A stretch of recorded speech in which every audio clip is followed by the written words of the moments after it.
পুণ্যের স্রোতে ভেসে বিশ্বাস আর ভক্তির মিলন ক্ষেত্র। মাঘী পূর্ণিমার পবিত্র লগ্নে গঙ্গা স্নানের মাহাত্ম্যে আজ মুখর মালদার মানিকচক। ভোরের আলো ফোটার আগেই গঙ্গা ঘাটে পুণ্যার্থীদের ঢল, আর সেই ভিড়কে ঘিরেই প্রশাসনের করা নজরদারি ও প্রস্তুতি। মাঘী পূর্ণিমার পুণ্যতিথিতে মালদার মানিকচক গঙ্গা ঘাটে পুণ্যস্নান করতে পুণ্যার্থীদের ঢল নামতে শুরু করেছে। রবিবার থেকেই দূর দূরান্ত থেকে পুণ্যার্থীরা এসে পৌঁছচ্ছেন মানিকচক ঘাটে। পুণ্যস্নানকে কেন্দ্র করে ইতিমধ্যেই গঙ্গা ঘাট সংলগ্ন এলাকায় বসেছে বিশাল মেলা। মাঘী পূর্ণিমার দিন পুণ্য স্নান ও মেলা সুষ্ঠুভাবে সম্পন্ন করতে তৎপর মানিকচক ব্লক প্রশাসনের তরফে নেওয়া হয়েছে একাধিক গুরুত্বপূর্ণ ব্যবস্থা। গঙ্গায় নিরাপদে পুণ্যস্নান করার জন্য একাধিক নির্দিষ্ট নদীঘাট চিহ্নিত করা হয়েছে। সেই সব ঘাটে ব্যারিকেড তৈরি করা হয়েছে যাতে কোনোভাবেই অপ্রীতিকর ঘটনা না ঘটে। এছাড়াও যানবাহন নিয়ন্ত্রণের জন্য মানিকচক এলাকায় তৈরি করা হয়েছে একাধিক লক গেট। পুণ্যার্থীদের যাতায়াত নির্বিঘ্ন করতে ট্রাফিক ব্যবস্থাও জোরদার করা হয়েছে। নিরাপত্তার পাশাপাশি স্বাস্থ্য পরিষ্কার পরিচ্ছন্নতার দিকেও নজর রেখেছে প্রশাসন।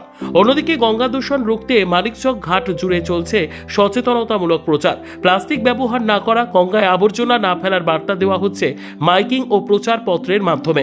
সব মিলিয়ে প্রতি বছরের মতো এবারেও মাঘী পূর্ণিমা উপলক্ষে মানিকচক গঙ্গাঘাট এলাকা যেন উৎসবের রঙে রঙিন। ভক্তি, বিশ্বাস আর প্রশাসনিক তৎপরতায় সাজো সাজো রব মানিকচকে, একথা বলাই বাহুল্য।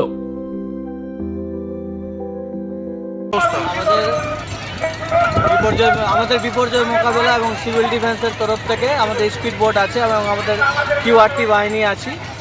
আমাদের বোট নিয়ে ঘোরাঘুরি চলছে। এখনো পর্যন্ত কোনো খারাপ খবর আসেনি। এখনো পর্যন্ত খুব ভালো আছে এবং ভালো হয়ে চলে যাক। মাঘী পূর্ণিমার দিনটা খুব ভালোভাবে কাটুক। মানিকচক ঘাটে আসার কারণ হচ্ছে আজকে মাঘী পূর্ণিমা। এই মাঘী পূর্ণিমাতে একটা গঙ্গা স্নানের একটা প্রবণতা আছে। গঙ্গা নদীর জলে স্নান করলে অনেকটা পুণ্য পাওয়া যায় এবং নিজেকে শুদ্ধতা বলে হয়।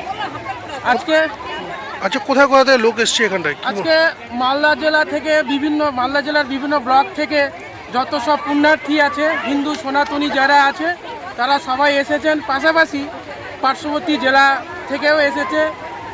পাশের রাজ্য ঝাড়খণ্ড, বিহার থেকে অনেক মানুষের সমাগম এখানে হয়েছে। স্নানের পর যারা আমরা হিন্দু ধর্মের মানুষ, আমরা গঙ্গা নদীতে স্নান করি। গঙ্গা মাতাকে আমরা পূজা অর্চনা করি। পূজা অর্চনা করার পরে পাশে আবার মা গঙ্গার পূজা হচ্ছে, সেখানে আমরা আরাধনা করি। প্রশাসনের দিক দিয়ে সমস্ত রকম সহযোগিতা রয়েছে। পুলিশ প্রশাসন থেকে শুরু করে, সরকারি প্রশাসন থেকে শুরু করে, এবং মানুষের যাতে কোনো অসুবিধা না হয় সব রকমভাবে এখানে পূর্ণতা করেছে, সব রকমভাবে সুযোগ সুবিধা রয়েছে। নদীতে কোনো দুর্ঘটনা? ব্যুরো রিপোর্ট, উত্তর বাংলা সংবাদ।